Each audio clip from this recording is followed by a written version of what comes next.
vamos a seguir con cinemática de una dimensión, ¿ya? Y son cosas simples, pero ustedes han visto que no son tan simples porque hemos un poco estado metiendo matemática en el asunto y hemos estado tratando de hablar de los límites y de, y de, y de, y bueno, para ser sincero, hemos estado hablando de cálculo diferencial sin hablar de cálculo diferencial o sin explicar explícitamente lo que es la derivada, pero sí la noción de límite, ¿ya? Y entonces lo que dijimos en la clase pasada era que existía la velocidad de una partícula en una dimensión y que esa velocidad era el límite, ¿cierto?, de la velocidad media cuando el intervalo de tiempo en el que yo medía esa velocidad media iba siendo cada vez más pequeño. Entonces, eso lo definimos en ese momento como la velocidad instantánea, pero en realidad esa es la velocidad en una dimensión, ¿ya?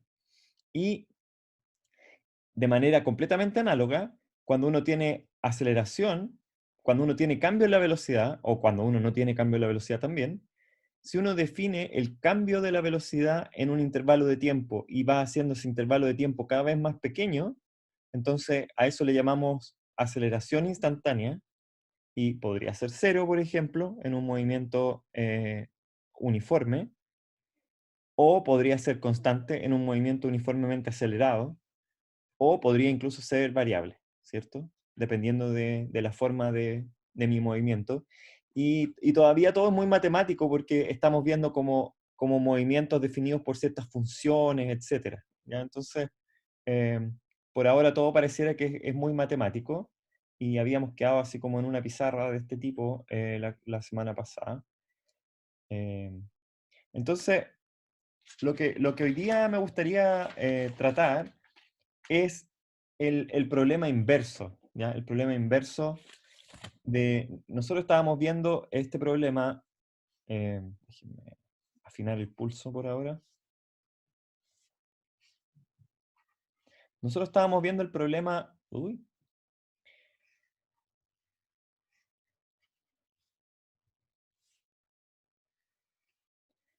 el problema de mirar el, el cambio en la posición, ¿cierto? X, de una partícula en el tiempo, y nosotros veíamos que la partícula podía hacer cualquier cosa, ¿cierto? Podría estar en, en una parte de acá, etcétera.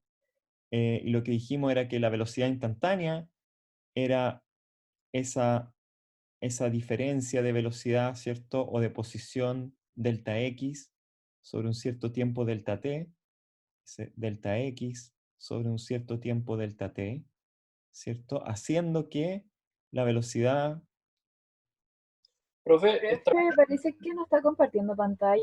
de más que no. Ya. Ya, hoy día estoy súper distraído. Se me había olvidado mandarles el link de la clase, ¿ya? Pero no estoy tan... Pero ustedes se merecen saber la razón de mi distracción, ¿ya? La razón de mi distracción es la meteorología, ¿ya? Ustedes saben que yo soy meteorólogo y en el sur, yo no sé si hay alguien que esté en este momento en la región del Maule a los ríos. Tenemos compañeros que están... Está lloviendo. Está Sí. helado.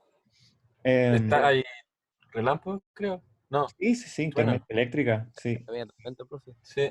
Ya, lo que pasa es que el año pasado, ustedes se recuerdan que hubo dos tornados que pasaron por ciudades. Ya en mayo del 2019 hubo un tornado que pasó por Concepción y otro por Los Ángeles, ¿ya? Entonces, esos fueron eventos súper intensos de tornados que despertaron interés así en la comunidad científica rápidamente y nosotros empezamos a investigar esos tornados. Y bueno, ya ha pasado casi un año, sabemos bastante más de lo que sabíamos en ese momento de los tornados. El asunto es que las condiciones que dieron lugar a ese tornado nosotros las estamos entendiendo ahora, porque las estudiamos harto, ¿ya? Hay un paper de un científico gringo con otros dos chilenos, y tenemos otro paper que no está publicado, pero que está en revisión, en que somos un grupo de gente de la Dirección Meteorológica y de la universidad estudiando las tormentas, ¿está? Y aprendimos varias cosas, y de lo que aprendimos de esas tormentas es que la situación sinóptica, que se llama la situación sinóptica, es como la situación de gran escala de la meteorología en el sur de Chile, que da lugar a los tornados y que es propicia para la formación de tornados, es la que estamos viendo ahora en estos días. Hoy día, mañana y pasado mañana. ¿Ya? Entonces, por eso estoy tan distraído, porque estoy haciendo unos gráficos ya que tienen que ver con nuestra investigación, y los estoy haciendo para hoy día y para mañana y para el domingo, y también estoy mirando el satélite, etcétera. Así que llevo así como que me bajó la manía. Ayer en la mañana me puse a hacer los gráficos y llevo como 20 horas en total programando en Python hasta que hoy día, hace como una hora o hora y media, aparecieron los gráficos, ¿ya? Y, y eso, y muestran que es posible que hayan tornados mañana en la zona, sobre todo en la zona de Biobío, ¿ya? Ahora, son las condiciones para que hayan tornados, ¿ya? El que hayan los tornados efectivamente va a depender de condiciones así que son más difíciles de pronosticar y que no sabemos, pero lo que sí sabemos es que los tornados siempre o casi siempre ocurren bajo estas condiciones que están presentes ahora, ¿ya? O sea, es como la condición necesaria, pero no necesariamente es suficiente para que haya tornado. Así que em, eso, puchas, como si no tuviéramos suficiente con la famosa pandemia, ¿ok? Le mandé un email a la ONEMI.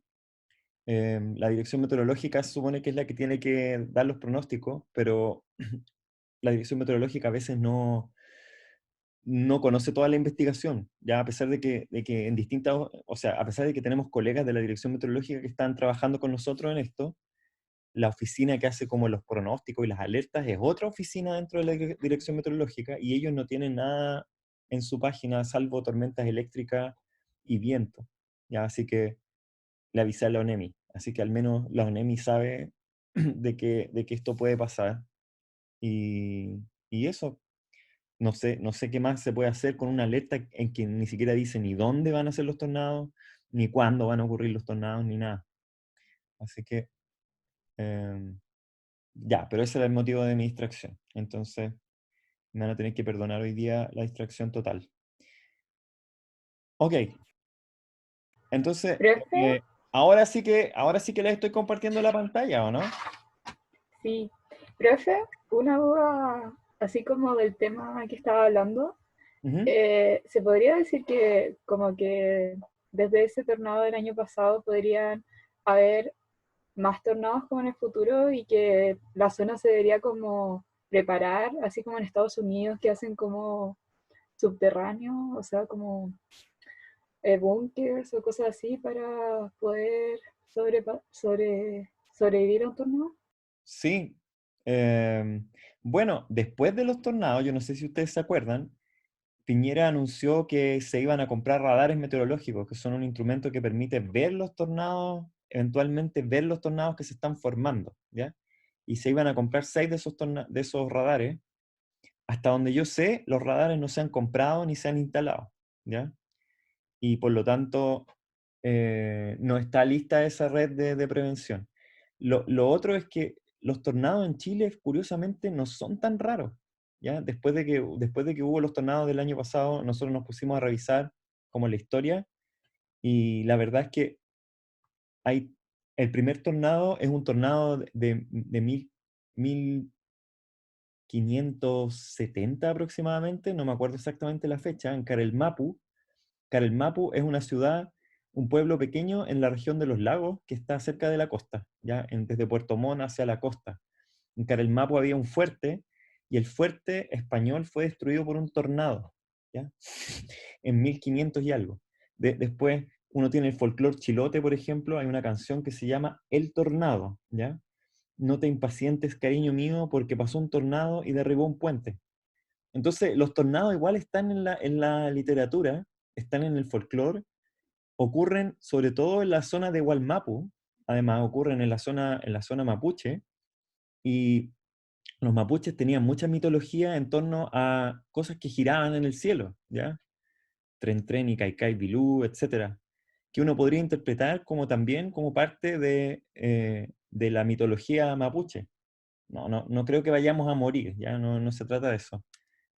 Sino que son fenómenos naturales nomás que no conocemos, y esos fenómenos que no conocemos, como no tenemos conciencia porque ocurren una vez cada 20, 30 años en un puro lugar, nos hacen pensar que son cosas raras, pero ahora,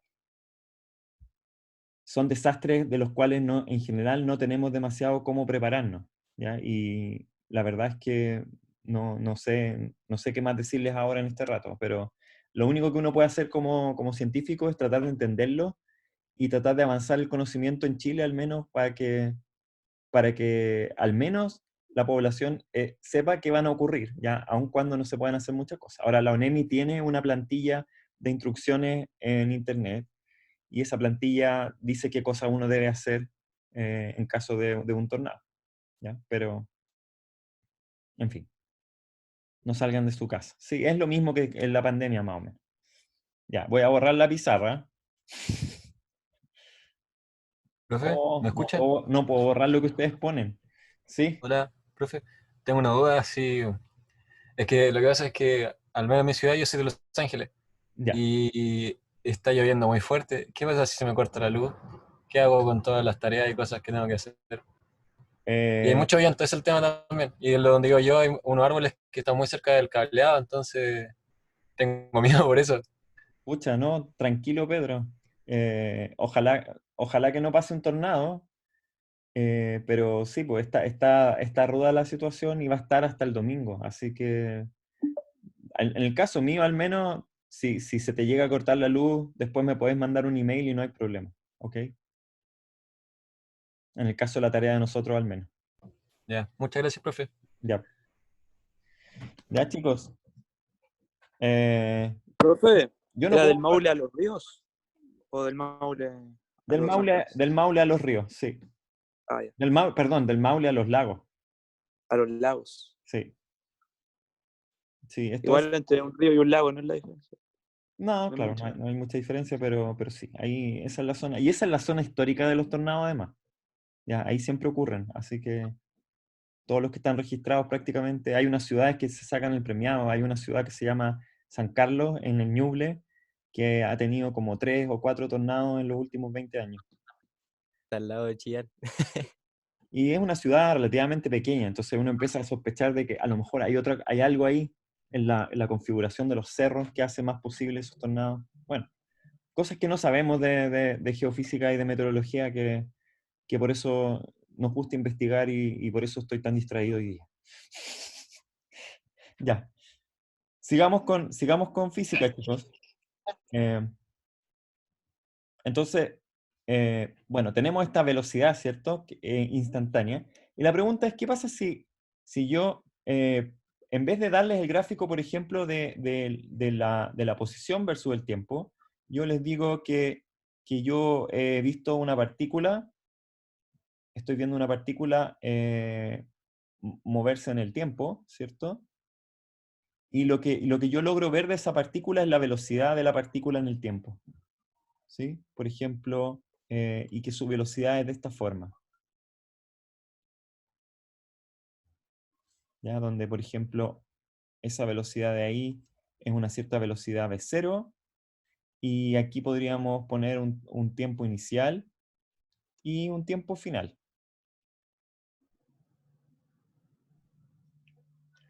Supongamos que yo les digo que yo ahora, en vez de querer saber, por ejemplo, cómo se mueve la partícula y cuál es su velocidad, yo tengo su velocidad. Me gustaría saber cuánto se desplazó la partícula en el tiempo. Bueno, entonces, ustedes me van a decir, bueno, es fácil, profe, porque en realidad la velocidad media, ¿cierto? Es igual al desplazamiento dividido por el delta tiempo. Así que si yo conozco la velocidad, el desplazamiento va a ser simplemente la velocidad promedio multiplicado por delta t, ¿ya? O puesto en el caso de nuestro gráfico, el desplazamiento total entre el tiempo ti y tf, si ustedes quieren ahí, entre i y f, es igual a esa velocidad v0 por la diferencia de los tiempos t sub f menos t sub i. ¿Sí? Ahora, eso no nos dice a dónde está la partícula en un cierto tiempo. Nosotros tendríamos que saber para eso cuánto o dónde está la partícula en el tiempo inicial, ¿cierto? Si yo sé dónde está la partícula en el tiempo inicial, por ejemplo, yo podría saber dónde está la partícula en el tiempo final, porque en realidad la posición final va a ser la posición inicial más ese desplazamiento que ocurrió entre el tiempo tf y ti, ¿ya? Ahora, es relativamente, llama la atención a la vista, ¿cierto? Que el desplazamiento, en este caso, es el área bajo la curva de la velocidad entre los tiempos que estoy considerando, ¿sí?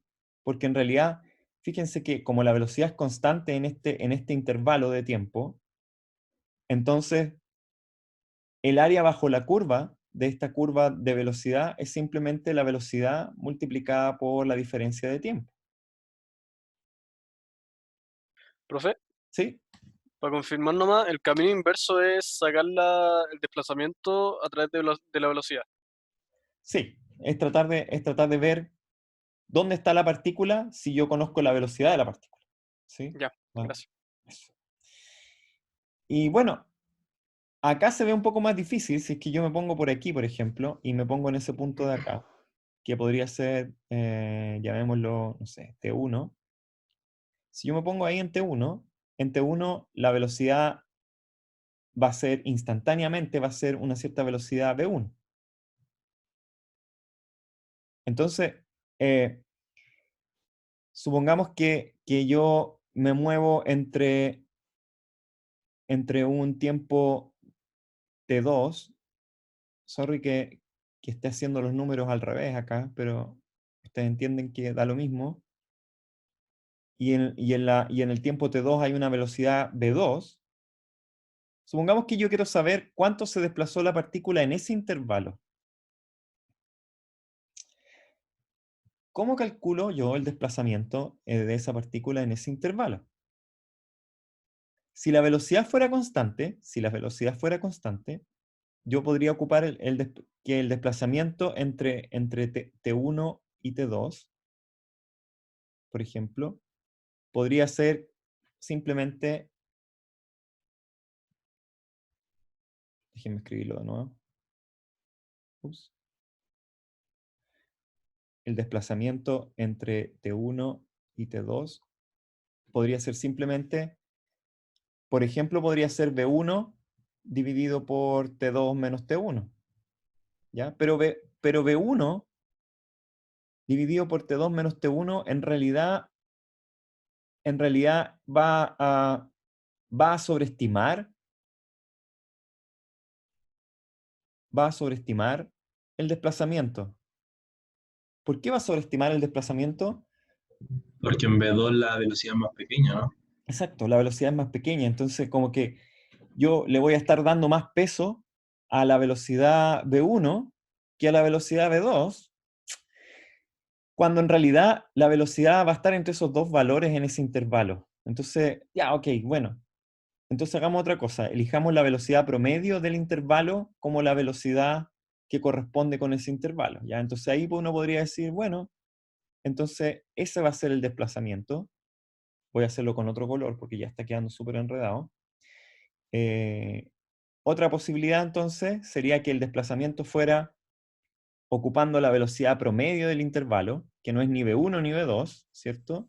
Y en ese caso, el desplazamiento va a ser esa área de ahí. Profe, ¿no ¿Sí? debería multiplicarse o se dividen?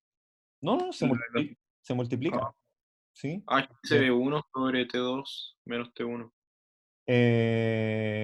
Esto de acá está malo, claro que sí. Sí, eso es multiplicado, sí. Ya, eso es por T2 menos T1. ¿Ya? Y el cuadrito azul, si ustedes quieren. Esto estoy probando nomás ideas, ¿cierto? Podría ser, por ejemplo, B1 más B2 dividido por 2, multiplicado por T2 menos T1, ¿ya? Y por supuesto que todas estas son como aproximaciones nomás, ¿ya? Porque sí, claro, el promedio, pero en realidad el auto no anda a la velocidad promedio, sino que la mitad del tiempo va a andar a menos del promedio o la mitad del trayecto y la otra mitad va a estar sobre, quizás vamos a estar subestimando el desplazamiento o quizás, en este caso en particular, si es que el aumento de la velocidad es así como una recta, pareciera que este pedazo de acá va a compensar al otro, ¿ya? Y vamos a andar muy cerca del desplazamiento real, ¿ya? Pero quiero que fuera de la idea matemática de esto, pensemos la idea intuitiva que hay detrás de tratar de encontrar este desplazamiento en torno a una velocidad. Y es el siguiente, que mientras más pequeño yo hago el intervalo en el que yo estoy haciendo este ejercicio de calcular el desplazamiento, ¿ya? Y este es un verbo que se ocupa súper poco, si yo aflauto acá, si hago como más delgadito el, ese como rectángulo, si ustedes quieren, a medida que yo lo voy haciendo cada vez más pequeño, cada vez la velocidad es, en cierto modo, más instantánea, ¿ya? Hay menos variación de la velocidad en torno a ese rectángulo y por lo tanto mi cálculo va siendo cada vez más preciso, ¿ya? Al punto, Profe, sí, ¿no sería como tiempo uno menos tiempo 2 porque el tiempo no nos puede dar negativo? sí, es verdad. Ya, eso, estoy siendo súper sloppy con los signos acá. Eso podría ser así, ¿cierto? En realidad, bueno, lo que uno quiere decir en realidad es que B2 partido por B1 partido por 2 por delta T, ya con delta T positivo, eso sería una aproximación a ese delta X 1, 2. ¿Sí? Pero una Profe, mejor... ¿Sí? eh, eh, es- ¿está explicando como la suma de Riemann? ¿Estoy explicando la suma de Riemann? No, o sea, no le he llamado de ninguna manera. No, pero si alguien conoce la suma de Riemann, es la suma de Riemann. Sí. Entonces, dibujémosla de nuevo. Tenemos nuestra velocidad y nuestro tiempo constante. Perdón, nuestra velocidad constante en el tiempo, nuestra velocidad creciendo. Entonces, yo les dije, bueno, esta es una opción, ¿cierto? Una opción era calcular el desplazamiento en un intervalo grande. Ups. Una opción era calcular el desplazamiento en ese intervalo grande. Y aquí voy a dibujar bien los tiempos, ¿ya? Voy a dibujarlos así mejor, para no confundirnos. T2 y T1. Y ese va a ser el desplazamiento calculado con nuestro método, ¿cierto? B1. Pero yo podría afinar este cálculo mucho si es que yo, en vez de calcular este intervalo grueso, yo calculara muchos intervalos chiquititos dentro del intervalo, y para cada uno de esos intervalos chiquititos, yo calculo una velocidad distinta, ¿cierto? Y lo hago con intervalos de tiempo cada vez más pequeños, ¿sí? Entonces divido esto en muchos intervalos pequeñitos. Mi cálculo grosero, el cálculo grueso, ¿cierto?, del desplazamiento va a ser ese que hicimos, ¿cierto? B1 por T2 menos T1, ¿ya? Supongamos que nosotros dividimos esto en puros tiempos chiquititos, T sub i, cada vez más pequeño. ¿Cómo sería entonces este desplazamiento si es que yo tomo muchos tiempos pequeñitos acá? Bueno, una manera de escribirlo es así. Es decir, voy a tener muchos rectángulos acá, no sé cuántos, por ejemplo, podrían ser n rectángulos, y los voy a etiquetar, los tiempos los voy a etiquetar de 1 a n, ¿sí? El tiempo lo voy a etiquetar de 1 a n, y entonces esto sería la sumatoria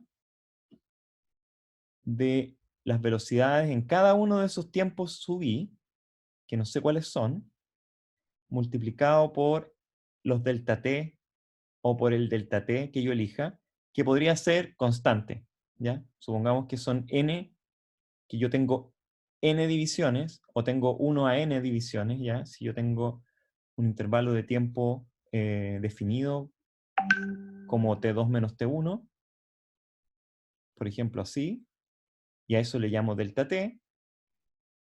Si yo ese intervalo lo subdivido en n pedacitos, ¿ya? Entonces tengo un nuevo delta t, llamémosle a eso un delta t pequeño, así con una prima, va a ser delta t dividido por n, ¿ya? Y entonces cada velocidad se va a multiplicar por ese delta t dividido por n, perdón. Ahí no necesito ponerle la división por n, porque en realidad lo definí así, definí ese delta t' como delta t partido por n, ¿ya? Y esa sumatoria la voy a hacer para todos los i. Esta manera de calcular el desplazamiento es más precisa que la manera gruesa en donde simplemente tomo ese rectángulo y calculo el desplazamiento. Ahora, ustedes comprenderán que en mi ejercicio de dividir esa área en puros rectángulos pequeños y sumarlos, lo que estoy haciendo efectivamente es calcular el área bajo la curva entre los tiempos t1 y t2.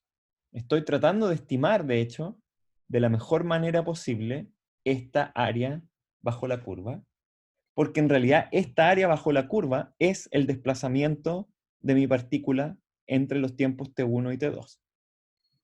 Profe, Sí. que en la sumatoria era BI por delta T'. No entiendo bien lo que está al lado del delta T', a la izquierda. Es un B sub I, ya no estoy seguro por qué quedó tan feo, pero Profe, sí. ¿y abajo de la sumatoria qué va? Debajo de la sumatoria va una I también. ¿Ya? Ya. Y uno podría, no sé, uno podría ponerlo así, si ustedes quieren más riguroso. Estoy sumando todo. Lo que quiero decir acá es que estoy sumando todos mis rectangulitos, mis n rectangulitos, ¿sí? Y con eso estoy construyendo este desplazamiento. ¿Y es válido hacer eso? Sí, porque en realidad, si yo digo, aquí me desplacé tanto, bueno, mi segundo desplazamiento empieza donde terminó el primero. Así que sigo desplazándome otro poco y así. O sea, esta división es perfectamente natural, siempre y cuando se cumple una condición matemática que en el mundo físico siempre se cumple, y es que la función sea continua, ¿cierto? Que yo no tenga un salto, que yo, por ejemplo, no tenga acá una velocidad y de repente tengo otra velocidad completamente distinta acá, en un tiempo posterior. Ya eso no pasa en la realidad física, sino que más bien los cuerpos podrían acelerarse así tremendamente, pero siempre va a ser continua la función y voy a pasar por todas las velocidades entre medio. Ya no me voy a saltar de una velocidad a otra. Profe, ¿Sí? ¿cuál es la diferencia de sacarlo así o sacar el área del rectángulo completo? Bueno, que hay un error asociado, ¿ya? Porque es mucho más evidente, ¿cierto? Cuando uno lo hace mal, así a propósito. Por Es ejemplo, que en ese caso no sería un rectángulo, se podría sacar el área del triángulo. ya, tú dices, ¿por qué mejor no, Claro, si nosotros sabemos que la velocidad es constante, ¿por qué no simplemente calculamos el área del triángulo? sí. Eso sería perfecto, ¿cierto? Eso sería completamente perfecto en este caso. Y es verdad que es así. ¿Verdad que es así? Porque en este caso en particular, por ejemplo, si este fuera el tiempo 0 y este es el tiempo 1, en este caso, y por ejemplo esa velocidad fuera ahí v sub 1, ¿cómo sería el desplazamiento entre el tiempo 0 y el tiempo 1? Bueno, va a ser esa área de ahí, ¿cierto? Que es el área de un triángulo. ¿Cuánto vale esa área de ese triángulo? Supongamos que esta velocidad pasa por 0 y es precisamente v1 en el punto t igual a t sub 1. ¿Cuánto vale el área del triángulo? Es la base por la altura dividido por 2, ¿cierto? Así que en ese caso es la base t1 menos t0, que sería 0, por la altura, por v1, dividido por 2.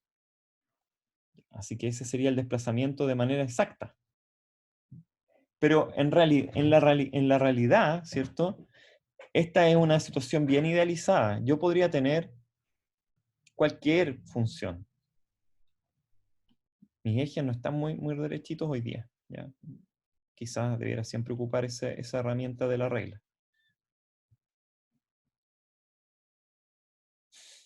Ahí quedó mejor. Podría ser, por ejemplo, que la velocidad fuera así. ¿Ya? Y ahí no necesariamente sé cómo calcular el área de esta figura. No O tengo sea que esto sirve más para cuando hay curvas, en el fondo. O sea, es más que eso, porque en realidad la definición es absolutamente general. Sirve para cualquier curva continua, independiente si es una recta o es una curva que no tiene una manera de calcularse. Siempre el desplazamiento va a ser esa área bajo la curva, ¿ya? Y la compañera decía, pero profe, ¿eso es la suma de Riemann? Efectivamente, cuando uno suma esos pedacitos chicos, y divide esta área en muchos pedazos chiquititos, entonces lo que uno está tratando de hacer es una suma de Riemann, así se llama, ¿ya? Ahora, si yo tomo 10 pedazos, si yo tomo 10 intervalos acá, la suma va a ser relativamente precisa o no. Si yo tomo 100 pedazos, la suma va a ser más precisa. ¿Cuántos pedacitos, cuántas sumas tengo que hacer realmente para estar seguro de que estoy haciendo bien ese famoso cálculo? ¿Cuántas sumas tendría que hacer para estar Infinitas. seguro? ¿Cuántos? ¿Infinitas? Infinitas, ¿ya? Si yo hago infinitas sumas, si yo en vez de tomar n acá, tomo que en realidad estos rectángulos son infinitesimalmente anchos, es decir, tienen un ancho que es muy pequeñito, que es así nomás, y puedo meter infinitos de estos rectángulos entre medio de T0 y T1, entonces voy a tener que el desplazamiento va a haber sido calculado de manera perfecta y exacta, más bien, exacta. Entonces, el desplazamiento de X, ¿cierto? Va a ser igual a esa suma infinita de la velocidad por delta t. Sumada sobre todos estos infinitos, si ustedes quieren, i igual a 1, hasta el infinito, con b sub i, la velocidad de cada uno de esos intervalos de tiempo. ¿Sí? Que son, delta t es infinitesimalmente pequeño. Así que, esto de acá, uno lo podría escribir incluso así, lo podría escribir como un límite también. Es la sumatoria de los b sub i por delta t en el límite cuando delta t tiende a 0, ¿cierto? Es cuando yo tengo que esos intervalos son cada vez más pequeños. En el límite, esto va a ser exactamente el desplazamiento que siguió la partícula, ¿ya? Pero cuando uno suma infinitas contribuciones, lo que uno está haciendo en realidad es haciendo la suma de Riemann, ¿ya? Y este símbolo sumatoria, en física y en matemática, cuando uno está haciendo la suma infinita, se reemplaza por un símbolo que ustedes habrán visto alguna vez, que es como una suma, pero más estiradita, más estilizada, si ustedes quieren, entre T1, o sea, perdón, en este caso entre T0 y T1, de la velocidad por ese delta T. La gente escribe Profe, ahora ¿sí? ¿qué dice en la sumatoria donde dice I, un simbolito y un 1, creo? Ah, sí, es I igual a 1. Perdón. Ya, gracias. Bien. Como que, como que mi pulso no está muy bueno. No sé si lo arreglé ahí. I igual a 1, ¿ok? Y aquí dice límite, cuando delta T tiende a 0. Ya, eso corresponde con eso. Y bueno, y eso, la manera de escribir esto en matemática es ocupando ese símbolo, ¿ya? Y ese símbolo ustedes lo reconocerán, es el símbolo de la integral. Así que en realidad esta suma infinita se transforma en esta operación que es sumar estos rectángulos infinitesimales, ¿cierto? A lo largo de la dimensión del tiempo. Es lo que se llama la suma de Riemann, pero también la gente le llama a eso la suma de Riemann.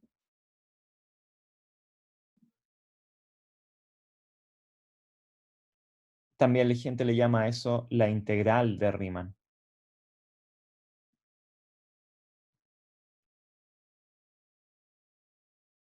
¿Ya? Entonces, por ahora no quiero ni pronunciar la palabra integral, ¿ya? Porque no quiero asustarlos sobremanera con cosas que ustedes creen que todavía no están listos para aprender.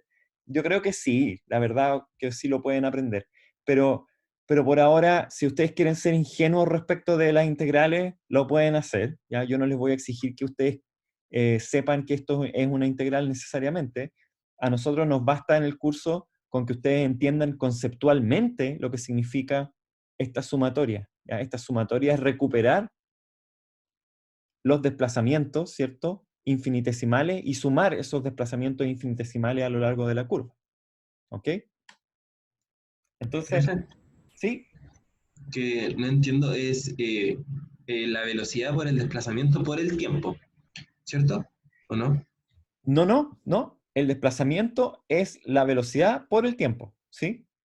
No, sí, pero la integral, el que le hizo todo el Ah, ¿qué símbolo. significa eso? Sí, ¿Por qué ese de t y si está multiplicando o no? No, esto es pura notación nomás, ¿ya? Es notación. Entonces, cuando yo les digo que esto de acá, escrito así, es en realidad esto otro. Es en realidad la sumatoria de los b sub i por delta t en el límite cuando delta t tiende a 0.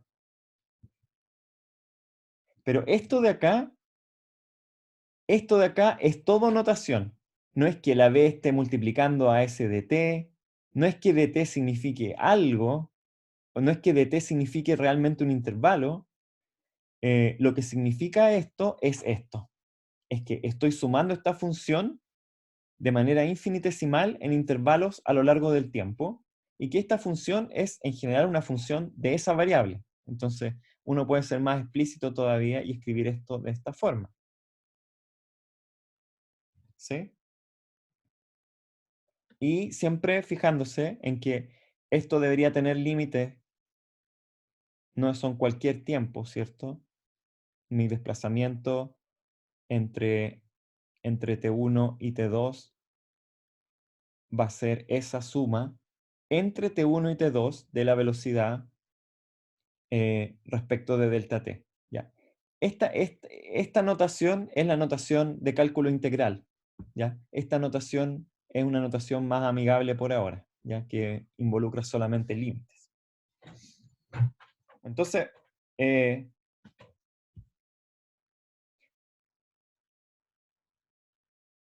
démonos 5 minutos, ¿ya? Y seguimos. Voy a apagar mi micrófono y mi cámara por 5 minutos. profe, ¿Sí? muestre la página anterior, déjela ahí por mientras. Ok, sí, verdad. Para que alcancen a copiar. Y ya, entonces Gracias. seguimos a las 3:20, ¿ok? Ya.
¿Verdad que está grabando? Oh, Seguro.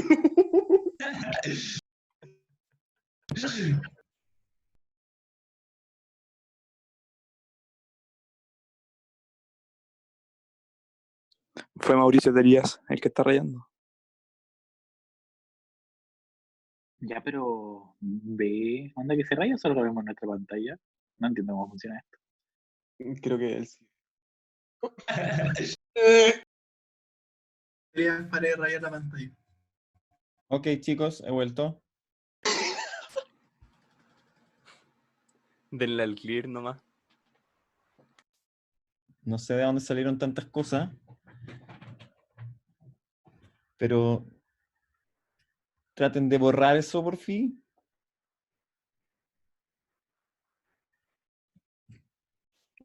Ok. Borren.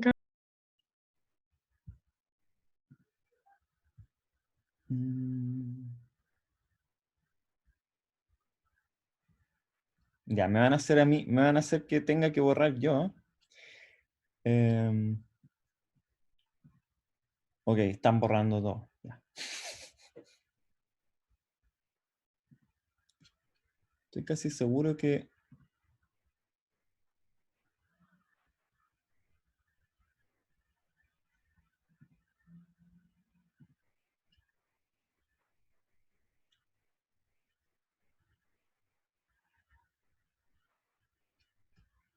Ya, gracias chicos. Ok. Quedan unas pocas cosas, pero supongo que si las borro yo...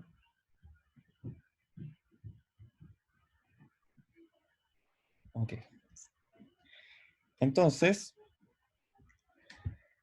supongamos, por ejemplo, lo siguiente. Supongamos que tenemos un movimiento uniformemente acelerado, ¿ya? Entonces, en ese caso, nosotros sabemos que la velocidad, por ejemplo, la velocidad en todo tiempo, podría ser igual a una velocidad inicial más una cierta aceleración por el tiempo, ¿cierto? Si nosotros dibujamos, en este caso, si nosotros dibujamos el gráfico que hemos estado haciendo, que es este gráfico de velocidad versus tiempo, entonces en el tiempo cero, la velocidad va a ser v0, que sería eso de ahí. Y en cualquier otro tiempo, por ejemplo, en ese tiempo final,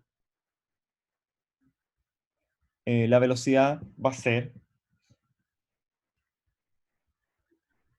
esa velocidad de ahí, que podríamos decir que es la velocidad final, ¿ya? ¿Cómo va a ser la velocidad final? Bueno, la velocidad final es simplemente v0 más a0 por el tiempo final. ¿Cuánto se ha desplazado la partícula entre el tiempo t igual a 0 y el tiempo final? El desplazamiento entre el tiempo t0 y tiempo final es en realidad el área bajo la curva de la velocidad, ¿cierto? Eso es lo que estábamos discutiendo hasta antes, del receso.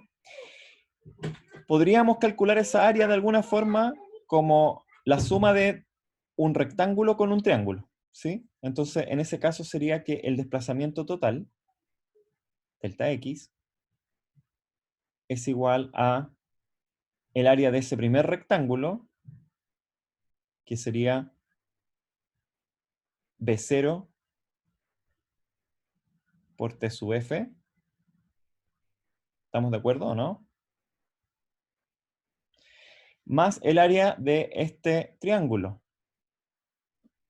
Entonces eso de ahí es el área del rectángulo más el área de ese triángulo. ¿Cuánto vale el área de ese triángulo? Es 1/2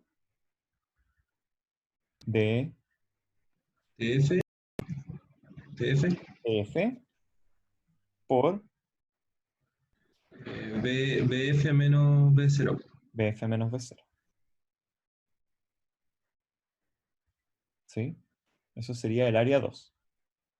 Ahora, ese BF menos B0, como nosotros sabemos que el movimiento es uniformemente acelerado, lo podríamos reemplazar por este valor de la aceleración, ¿ya? Y lo que tenemos es que en realidad el desplazamiento en este caso es B0 por TF más 1/2 de A0 por TF cuadrado.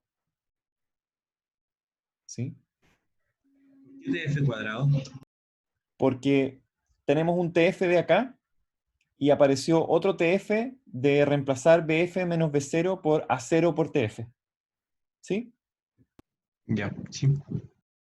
Y entonces, bueno, ¿cuál es el punto de todo esto? El punto es, si nosotros conocemos la velocidad en todo tiempo, conocemos la posición de la partícula en todo tiempo?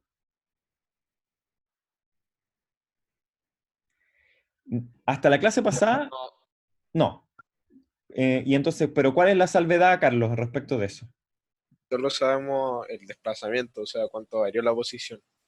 Lo que sabemos es cuánto varió la posición, pero no sabemos la posición. Es como que necesitamos saber dónde estaba la partícula en el tiempo cero también. Entonces, lo que podríamos suponer es que la partícula estaba en el tiempo cero en una cierta posición x0, y para todo tiempo, si es que sigue un movimiento uniformemente acelerado, va a estar en una cierta posición x0 más b0 por tf más un medio de a0 por tf cuadrado, que es la típica ecuación, ¿cierto?, de la posición en un movimiento uniformemente acelerado. Pero en este caso, la manera en cómo recuperamos esta ecuación es reconociendo que estamos calculando el área bajo esta curva, ¿ya? Y esta curva es una curva fácil de calcular, así que la podemos hacer de manera fácil. ¿Ok?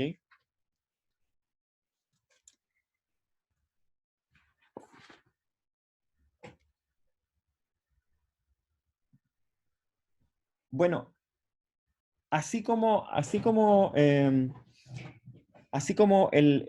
cálculo diferencial y integral nos permite hacer estos cambios entre aceleración, velocidad, desplazamiento, velocidad, posición, velocidad y aceleración, hay una herramienta matemática que tiene que ver con esto, que lo introduce Massman en este capítulo, y que nosotros también, a mí también me gustaría que lo habláramos, porque puede que lo necesitemos en algún momento, que se trata de lo siguiente: se trata de que el cálculo diferencial, o este cálculo de los límites, si ustedes quieren, ups, se me cambió mi super página.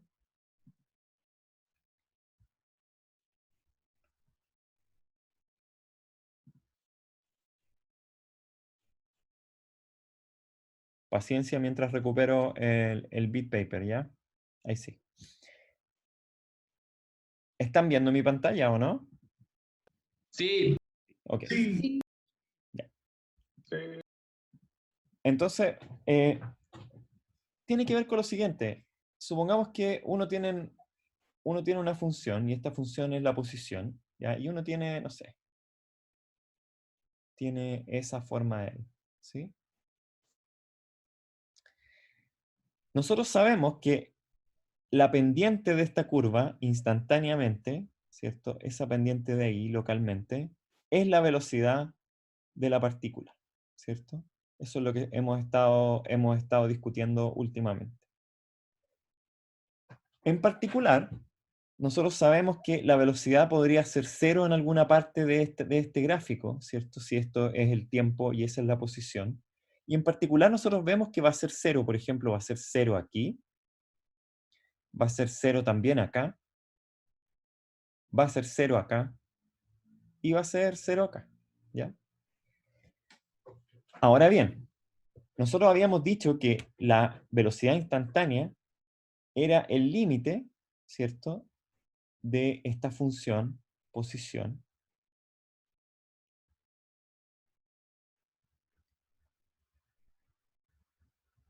dividida por el cambio de tiempo, el límite cuando el intervalo de tiempo tiende a cero, ¿ya? También lo escribimos con un épsilon, ¿cierto?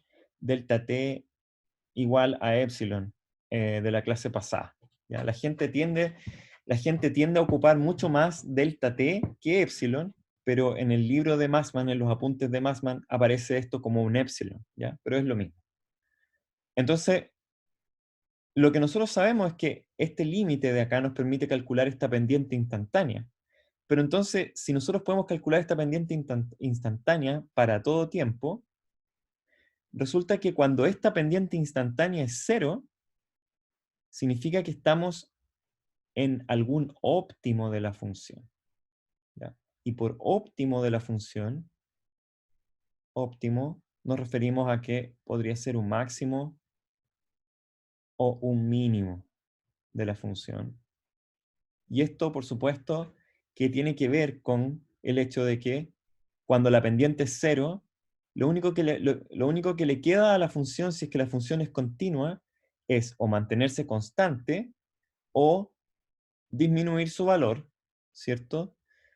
Si es que venía subiendo, o aumentar su valor si es que venía bajando, y por lo tanto encontrarse en alguno de estos puntos, ¿ya? Y uno dice que este es un mínimo local, por ejemplo, de la función, ese es un mínimo local, y este podría ser un máximo local. No sabemos si son máximos globales, y por máximo global uno entiende el valor máximo que alcanza la función en todo el dominio, pero sí sabemos que localmente al menos van a ser máximos de la función o mínimos de la función, ¿ya? Y ese es un conocimiento que nos puede servir en física. Entonces, Massman nos propone un ejercicio, y el ejercicio es el siguiente, ¿ya? Dice, Profe, ¿sí? no entendí por qué el delta t tiende a 0. No, es que esa es la definición. ¿Quién me habló? Vicente. Vicente. Esa es la definición, Vicente, de la pendiente esa, ¿ya? Ah, ya. No hay una razón de por qué, sino que es la definición, ¿ya? Y la definición tiene que ver con esto, tiene que ver con que, de nuevo, para yo encontrar la velocidad de la partícula, ¿ya? Yo lo que quiero es centrarme en un intervalo de tiempo lo más pequeño posible para ver cuál es el cambio de posición que ocurrió en ese pequeño intervalo de tiempo, ¿sí? Si el cambio de posición que ocurrió es muy grande, entonces la pendiente va a ser así, muy inclinada. Si el cambio es pequeño, la pendiente va a ser baja, y eso va a indicar la velocidad instantánea en ese momento. Ya. Entonces, Profe, bueno, entonces, ya pasamos el camino inverso a máximo y mínimo. sí, estamos en máximo y mínimo. Ya. Entonces, bueno, esto que nosotros hemos venido discutiendo para la función posición o para la función velocidad o para la función de aceleración, esto es verdad para cualquier función, básicamente, ¿ya? Entonces, f podría ser cualquier cosa y la variable dependiente de la función podría ser cualquier cosa. Esto podría ser, por ejemplo, no sé, el número de días despejados en el año, ¿sí? Y podría ser esto, por ejemplo, podría ser mediados del verano, ¿ya? Y entonces, si hubiera una función analítica que hiciera algo así, nosotros diríamos que tiene un máximo y quizás también después tendría un mínimo después en invierno, supongamos. Ahora, entonces Massman nos propone un problema y nos propone que lo tratemos de resolver ocupando este conocimiento de máximo y mínimo de extremo, ¿ya? Entonces, el problema es el siguiente. Supongamos que un agricultor tiene L metros de malla para construir un corral rectangular, ¿sí? Y esos L metros de malla nos van a permitir hacer un cierto corral rectangular que esté pegado a un muro de piedra, ¿ya? Entonces, ese de ahí va a ser mi muro de piedra, y yo voy a tener esos L metros de malla. Yo podría ocupar los L metros de malla en hacer esa malla así, o podría también hacerla más ancha, ¿cierto? Pero más flaquita, o sea, perdón, más larga, pero más angosta. Por ejemplo, una opción sería esa. Con los mismos L metros de malla yo podría también hacer una malla así, ¿cierto? Y entonces la pregunta es, dado que estos lados del gallinero son A y B, ¿sí?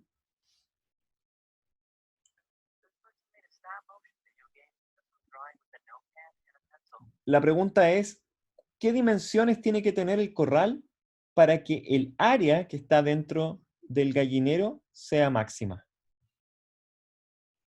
¿Sí?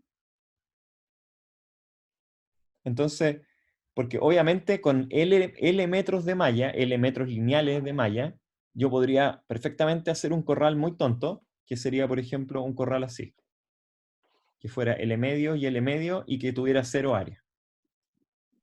¿Sí? Y no podría encerrar ninguna gallina ahí. ¿Se entiende? Pero entre medio tiene que haber alguna combinación de lado A y lado B, tal que el área que está dentro sea la máxima. ¿Se entiende?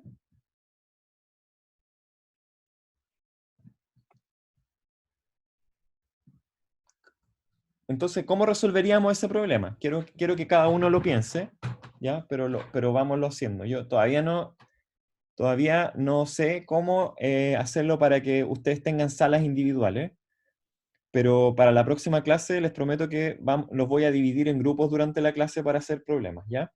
Eso es algo que voy a aprender a hacer el fin de semana en Zoom. Ustedes dicen que alguien dice que el resultado es L tercios ya, ¿ok? No sé. Entonces, el largo de la malla, ¿cierto? Es L, ¿sí? Y los lados del gallinero son... Hay una pared que no tiene, ¿sí? Porque vamos a ocupar la pared de piedra, ¿cierto? Y ese podría ser el lado A, y ese podría ser el lado B. Así que el área total del gallinero va a ser igual a ¿qué cosa? A el área es simplemente A por B, ¿cierto? Pero A y B guardan una relación porque 2A en realidad más B tienen que ser igual a L, ¿sí? Así que B es igual a L menos 2A. Así que el área es igual a A por L menos 2A, ¿cierto? Y ahí, bueno, ahí tenemos que el área es una función de A. Entonces, habrá un valor de A, por ejemplo, súper chiquitito, en que el área va a ser súper chica. Por ejemplo, supongamos que yo hago que A sea súper pequeño, lo más chico posible. Bueno, probablemente va a ser un corral bien largo en B, ¿sí? Pero va a tener súper poca área. Después yo puedo ir aumentando A, voy aumentando A, y tengo que hacer más chico B, va a ir creciendo el área del corral. Pero si yo llego a un punto en que yo sigo aumentando A, voy a empezar a tener ese corral así como muy, muy angostito, ¿sí? Y de nuevo el área se va a disminuir. Así que parece que intuitivamente es una función que tiene un máximo, ¿ya? Entonces, ¿cómo calculamos ese máximo? Bueno, el área, entonces, es una función de A, ¿ya? Y lo que quiero en realidad entonces calcular es el límite de esta función de A cuando epsilon tiende a 0, ¿sí? El límite perdón, lo que quiero calcular es el límite de la pendiente de la función, ¿cierto? Entonces, ¿cómo calculo el límite de la pendiente? Bueno, el límite de la pendiente es así, es el área de A más epsilon menos el área de A dividido por epsilon, cuando epsilon tiende a 0. Entonces, ocupo esta función de acá, el límite cuando epsilon tiende a 0 de A más epsilon por L menos 2A más epsilon menos A por L menos 2A dividido por epsilon. Hay varias cosas que aquí desaparecen, ¿cierto? Por un lado, 2A por epsilon, bueno, estos 2A siempre se van a ir, ¿cierto? Ese 2A de acá, menos A por L, más 2A, se van ese con este de acá, ¿cierto? Se va también este con este de acá. ¿Y qué nos va a quedar? Nos va a quedar el límite, cuando epsilon tiende a 0, de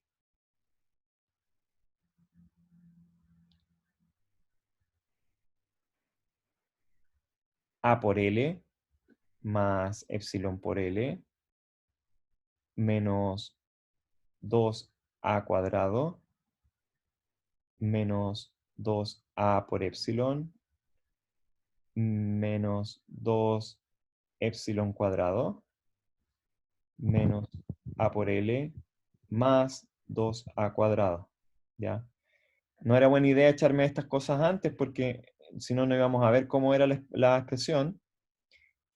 Entonces, ese menos a por L se va con ese a por L, ese 2a cuadrado se va con este otro de acá, y fíjense que dividido por epsilon, entonces va a quedar que L menos 2a menos 2 epsilon, a eso tengo que tomarle el límite,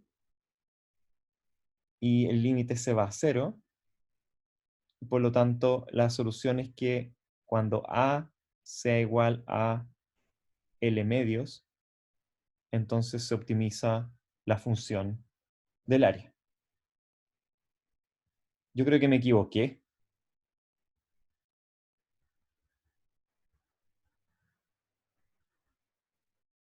¿Alguien ve por qué puede estar malo mi resultado?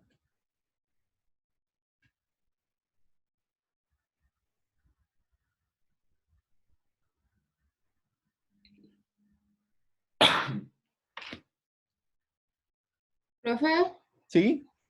yo no entendí por qué pasó.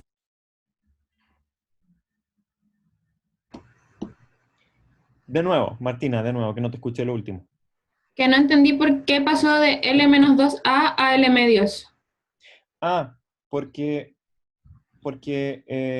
lo que nos resultó fue el límite, voy a escribir aquí arriba para no tener que cambiar la pizarra, el límite de epsilon tendiendo a 0 de L menos 2A menos 2 epsilon. ¿Sí? Ah, claro, no estoy explicando nada, po. Entonces el límite cuando epsilon tiende a 0 sería L menos 2A, según esto. ¿Sí? Que en el cálculo se equivocó que debería ser menos 4a epsilon. Sí, faltó multiplicar un ¿Dónde? ¿Aquí? sí, Sí, ahí. E por menos 2A. E por es menos que, 2A. multiplicó a por menos 2 epsilon, pero le faltó el epsilon por menos 2a, y eso da menos 4a epsilon. Cierto, cierto, cierto. Aquí falta entonces un 4a epsilon, ¿ya? Eso es lo que está mal.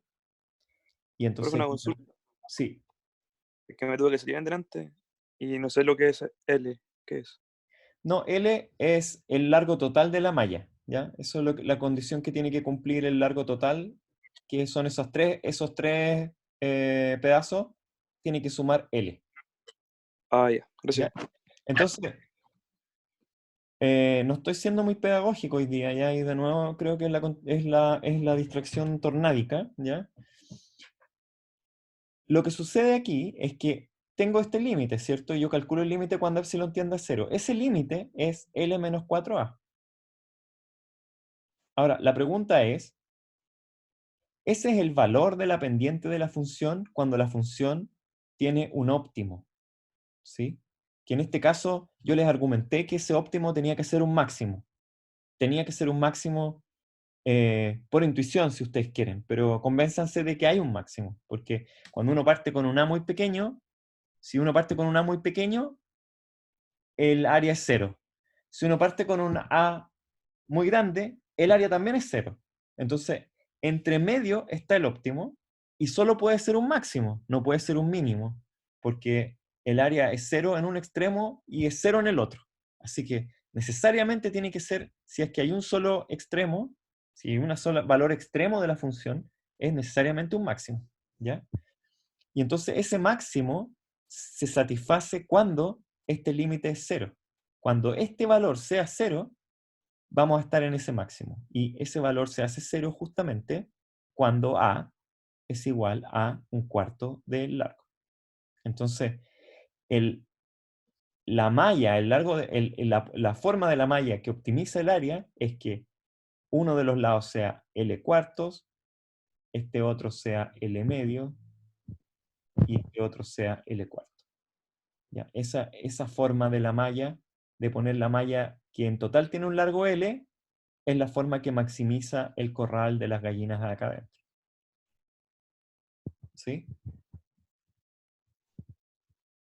Ya. Esto no está puesto acá de manera casual, es porque lo vamos a ocupar, obviamente. Profe, Sí. ¿y no se puede ocupar como hacerlo con una función cuadrática nomás? ¿Cómo sería? En el caso del área, o sea, la función de A igual a A por L menos 2A, factor de L menos 2A. Ya, y eso sería A por L menos 2A cuadrado. Sí. Y hay que Ok. encontrar como cuando el área es 0, Cuando el área es 0, claro. o sea, es que cuando el área va a ser 0 para A igual a 0, ¿cierto? Claro, en el fondo encontrar los puntos imaginándome la función como donde corta el eje X y sacar la mitad, no. Claro, es que la función área, ¿cierto? En Y función de mejor, A, va a ser una función así, claro, que para A igual a 0 es 0, y para A igual a L medios, que sería claro, esta corral súper raro, que no tiene ancho, ¿cierto? En que B es 0, también es claro, 0. sí, Y entre medio tiene el máximo. claro, que sería L medios partido en 2, L cuarto. L medios partido por 2. ¿Y por qué? Porque lo puedo sacar con la función, sí, porque el máximo Con el siempre está en la vértice. mitad, Ah, ¿y cómo sabemos que la función es simétrica en torno a la mitad? porque las cuadráticas son todas simétricas, ¿o no? O No. sea, lo estudié para PSU. Sí, uno podría argumentar así, ¿ya? Pero uno tendría que demostrar que la función es simétrica, ¿sí? Ah, ¿Estáis de acuerdo que esa demostración de que la función es simétrica a lo mejor es más difícil que simplemente decir, bueno, yo tengo un método que me permite decir dónde la pendiente de la función es 0 y la pendiente instantánea de la función necesariamente es el lugar donde está el óptimo. claro. Ya, bueno. ¿Me puedo volver a la anterior? Que no alcancé a sacarle foto. Sí. Profe, Sí. ¿por qué aquí se iguala a 0? No entendí eso. ¿Por qué es igual a 0? Es porque, me voy a cambiar de pizarra. Ya, ahí voy. ¿Por qué es igual a 0? Por esto que discutíamos antes, de que la función podía tener muchas vueltas, ¿cierto? Pero su pendiente instantánea iba a ser 0 en los lugares en donde la función es óptima, ¿sí? Entonces, si uno logra escribir este problema como lo escribimos nosotros, de tal forma que la función área es función de un solo parámetro, en este caso A, y nosotros logramos encontrar la pendiente para todo A, la pendiente para todo A de la función vale L menos 4A, ¿sí? Entonces, como la pendiente vale eso, si yo encuentro el lugar o el valor de A para el cual esa pendiente es 0, encontré el óptimo. Encontré ese óptimo. ¿Ya? Y por eso que lo igualo a 0 y por eso que igualo a 0 el límite. ¿Ya? Porque esa es la condición para que A me entregue la máxima área. Lo que ando buscando es ese lugar geométrico, si uno quiere, en esa curva. Todo esto, chicos, sigue siendo preliminares, ¿ya? Ahora, hemos tomado algunas cosas de física entre medio. Todo esto son algunos preliminares nomás, que tienen que ver con matemáticas todavía, pero que nos van a servir en algún momento. Ya en algún momento los vamos a tener que ocupar. Y este es el momento de introducirlo. Así que, y no más tarde, porque si lo hacíamos más tarde, vamos a tener que distraernos en eso, ¿ya? Así que yo prefiero que lo veamos así como lo vimos hoy día. Pero, profe, tengo una pregunta. Sí. Que cuando sacamos que en ese lugar la pendiente igual a cero, ¿cómo sabemos que es un máximo y no un mínimo, por ejemplo? Esa es una muy buena pregunta. Y la respuesta a eso, la única respuesta que tengo es que esto es física y no matemática, ¿ya? Entonces, nosotros sabemos que es un máximo, ¿sí? Déjenme ponerme filósofo acá un rato. Las matemáticas no necesariamente requieren de fórmulas para ser demostradas, ya uno puede demostrar matemáticas solamente con palabras. Y cuando nosotros decimos que si uno aumenta A, empieza a aumentar el área, hasta un punto en que ya no aumenta más y empieza a disminuir, porque si A es muy pequeño, el área va a ser cero. Si A es muy grande, ¿qué tan grande puede ser A? Lo más grande que puede ser A es L medio. Si A es L medio, también el área es cero del corral. La única posibilidad de que eso sea, de que esa situación ocurra, es que exista un máximo entre medio para la función. ¿Ya? La pregunta es, ¿ese máximo es único? Y la respuesta a eso es que es único, porque si no fuera único, habríamos tenido más soluciones de esta ecuación, ¿sí? Pero esta ecuación admite solo una solución, A igual a L cuartos. Así que el óptimo es único y la argumentación, entre comillas, filosófica, es que tiene que ser un máximo. Ya, ahora ya, eso yo no sé que a las mentes matemáticas de este curso, a los que son más matemáticos, no les va a satisfacer. La respuesta, eh, la respuesta de que es un máximo o un mínimo tiene que ver ahora con la pendiente de la función pendiente. ¿Ya? Entonces, uno puede definir, ¿cierto? Tenemos la función original y tenemos su variable, pero también uno podría definir la función pendiente.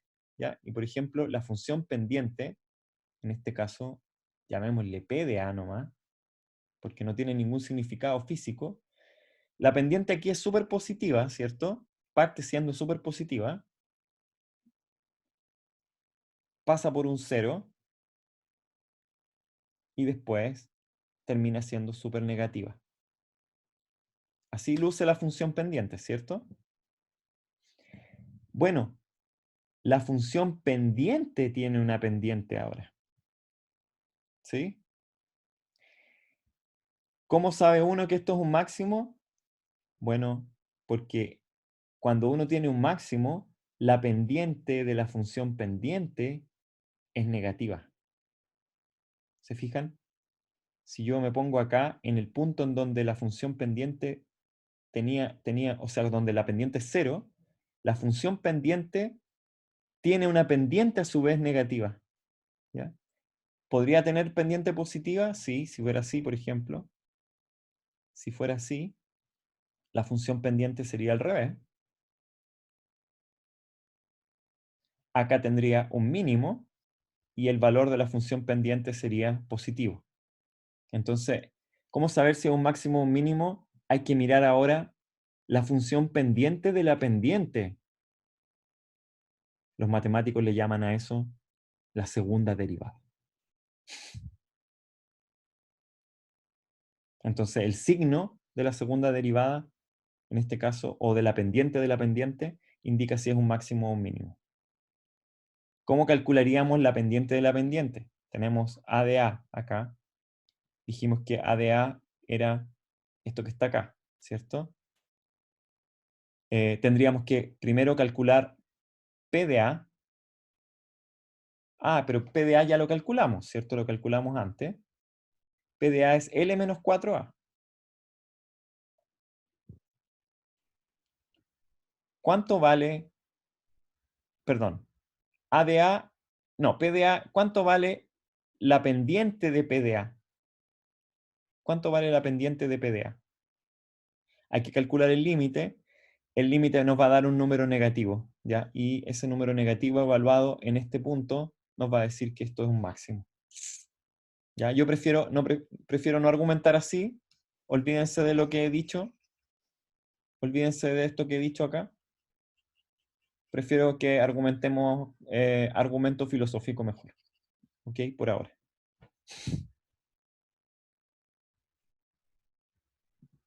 Ya, no sé si tienen dudas, chicos. Profe, yo tengo una duda, pero no es como tanto de la materia, es más en general.